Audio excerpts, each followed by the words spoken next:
What's up, YouTube? Capital G here, going back to the well one more time with a Mystic Mind duel before you guys all get frustrated and say, Cap, enough of this. But don't worry, in the second one, there'll be something completely different. We got Mystic Mind versus Dark Magician for our first duel, and this is another matchup where I really think that Dark Magician should easily win this duel. Dark Magician, of course, has, not just Dark Magic Attack, which is a Feather Duster, doesn't really care about using monster effects. So as long as you have a Dark Magician face up on the field, they can basically just Feather Duster everything. Dark Magician also has Dark Magical Circle, which can also just banish Mystic Mind. So DM should have a really easy matchup, and I think that this should be kind of a free win. But let's see exactly how it's going to play out.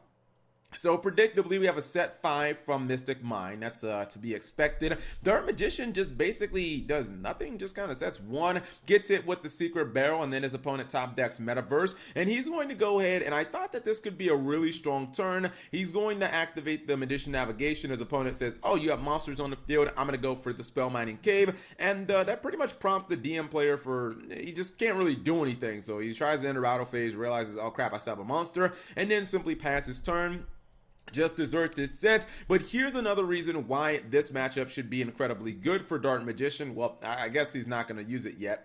Maybe a little bit of trolling there, as he just summons Chocolate Magician Girl and then just kind of passes. He can use this card right here, Magician Navigation, from the graveyard, and it can negate the effect of Mystic Mind. This is yet another reason why I'm just like, how is this match not free for Dark Magician? It just seems like it's auto win. But anyways, he's going to go ahead, and it looks like he should be able to OTK, uses Dark Magic Attack, the Feather Duster type card. His opponent says, I'm gonna go ahead and hit that with a Dark Bribe. Fair enough. Activates Allure of Darkness, activates Inheritance, and then says part 2. This time it's personal. I'm gonna activate a first off, who even runs 2 copies of this card? I've played Dark Magician for like since 2016. I've never ever wanted to run 2 copies of this card, because it's, you search it from Eternal Soul for free, so you never really want to play 2 copies. But the second copy's also gonna get hit with Dark Bribe, but then it's like, okay, that's fine. I'm gonna go with Magician's Navigation. I'm gonna summon all my monsters. Clearly, I can easily OTK. I mean, if he just puts everything in attack mode, or even if he just starts like link summoning, he has enough damage on board to easily close out this game. Or does he? His opponent goes just desserts, and Secret Blast, and that is enough damage to actually OTK him. There is no reason this guy should have lost this game. This should have been the freest game he has had all week, but yep, he found the way to actually take that L. Our second duel features True Draco facing off against Mayakashi, but not just any version of Mayakashi. We got Cloudy Mayakashi. This is a new card from Dark Neostorm. It's called the Loud Cloud, the Storm Serpent. It's not exactly like the easiest card in the world to use, because it requires you to banish a fire and a wind attribute monster, and it's like, how many decks in Yu-Gi-Oh really like run those 2 together in one deck? I mean, technically, like, I guess True Draco is also one of them, because Ignis Heat is fire and Majesty's Maiden is also wind. So this deck could, I guess both decks could summon it, but this card does have built-in removal. You can blow up one of your opponent's monsters and one of their spells and traps both in the same turn by banishing fire and wind monsters from your graveyard respectively. It's cool because in Mayakashi, you run through your deck so damn quick with Hajun and Daki that it actually does work quite well in Mayakashi. So you guys will kind of see what I'm talking about. Plus, Mayakashi needs something, because they burn through their extra deck in like 2 turns, and they really don't have much recovery because we're not in the OCG where we have Pot of Avarice. Anyways, True Draco starting out pretty strong here. The Twin Twister is going to be a backbreaker. You'll see why, because you're going to lose the copy. Well, the True Draco player is going to lose the copy if there can only be 1, and the Monarch Stormforth. I'd make an argument that both of these would have pretty much auto won the game against the Mayakashi player. Like, if you flip over there can only be 1, you can't synchro, so you just lose.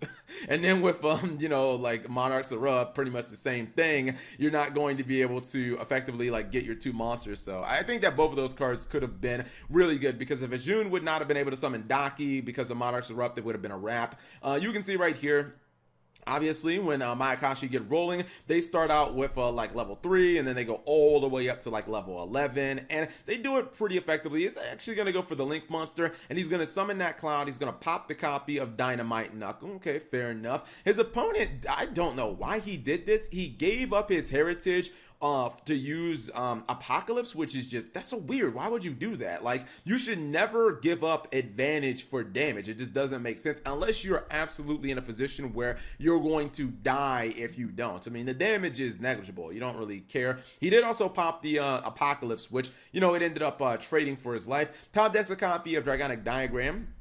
Fair enough, he's going to recover a card off of Disciples, then just simply sets a card. Let's see. Oh, that was a really good top deck. Gets another copy of Ajun. This means he can go right back up the ladder, and this is what I mean with Mayakashi. Like, if you look at his extra deck when he's done with all his synchro summoning, I mean, the guy is going to be on, like, this is 2 turns, and he only has 4 cards left. So this is one big problem with Mayakashi. You run through your extra deck in, like, 2 turns, almost the entire thing. And in the OCG, they got Pot of Avarice, so it's, like, pretty easy. You can just put them all back, but in the TCG, we don't have that card. Not quite dead yet. I think he's on top deck Solemn Judgment, if I'm not. Yeah, he's top decking Solemn Judgment, and he is going to try to fight back, although his opponent is going to use that Necro World Fusion. Necro Fusion, excuse me, and he's going to summon the Dragon Necro Nether Soul Fusion. That's just another monster that now he has to deal with. He is going to tribute for the Dynamite Knuckle after using the copy of Disciples. Top decking a copy of Terraforming was just horrendous luck because he didn't really need another copy of Diagram. He's going to pop it and he's going to attack, but then, I mean, come on, man. This is just really bad luck. His opponent has the Vampire Frelin.